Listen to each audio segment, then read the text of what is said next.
નવસારી જિલ્લા કોંગ્રેસ પ્રમુખ તરીકે ફરી એકવાર શૈલેષ પટેલની વરણી કરાતા બિલીમોરા શહેર કોંગ્રેસ દ્વારા સન્માન સમારંભ યોજાયો હતો।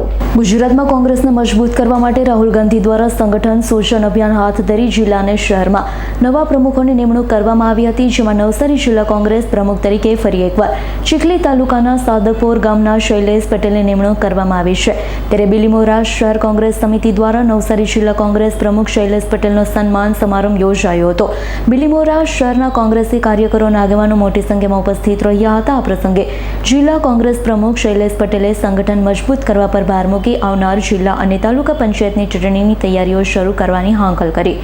રાહુલજીના સંગઠન સૃજન કાર્યક્રમ હેઠળ મને ફરી પાછી નવસારી જિલ્લા કોંગ્રેસ પ્રમુખ તરીકે મારી નિમણૂક કરવામાં આવી છે।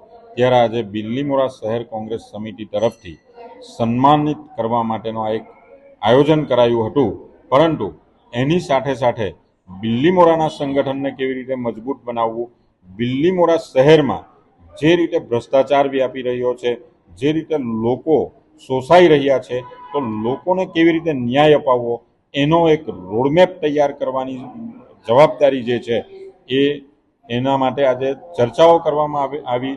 કેટલાક ભ્રષ્ટાચારો એવા છે બિલીમોરામાં કે જેને કદીએ ચલાવી શકાય એમ નથી, એના માટે પણ ચર્ચાઓ થઈ। અને બિલીમોરાની સાથે સાથે આવનારા સમયમાં નવસારી જિલ્લાની વાત કરીએ તો તાલુકા પંચાયતના ઇલેક્શનો, મહાનગરપાલિકાના ઇલેક્શનો આવી રહ્યા છે, ત્યારે એ ઇલેક્શનોમાં કેવી રીતે વિજય મેળવી શકાય, એની કેવી રણનીતિઓ ઘડવી, એના માટેની સઘળી જવાબદારીઓ અત્યારે મારી પાસે છે। છેલ્લા 3.5 વર્ષનો અનુભવ અને સંગઠનને કેવી રીતે ચલાવવું, ભૌગોલિક પરિસ્થિતિઓ, કાર્યકરોને ઓળખવાની જે દિશા હવે પછી મને ફરી પાછી તક આપી છે, ત્યારે એ નવા વિચારો સાથે, નવી આક્રમકતા સાથે અને નવી રણનીતિઓ સાથે અમે કોંગ્રેસ પાર્ટીને મજબૂત બનાવવાની સાથે, લોકોને ન્યાય અપાવવાની સાથે રાહુલજીના સંગઠન સૃજન કાર્યક્રમ હેઠળ ગુજરાતમાં સત્તા પ્રાપ્તિ સુધી અને 2027 સુધીમાં ગુજરાતને નવી રૂપરેખા આપી નવી કોંગ્રેસ નવી રણનીતિઓ સાથે લડવા માટે તૈયાર છે અને એને લઈને અમે એ વિચારોની સાથે આગળ વધવા માંગીએ છીએ। Bureau report S9 news Navsari.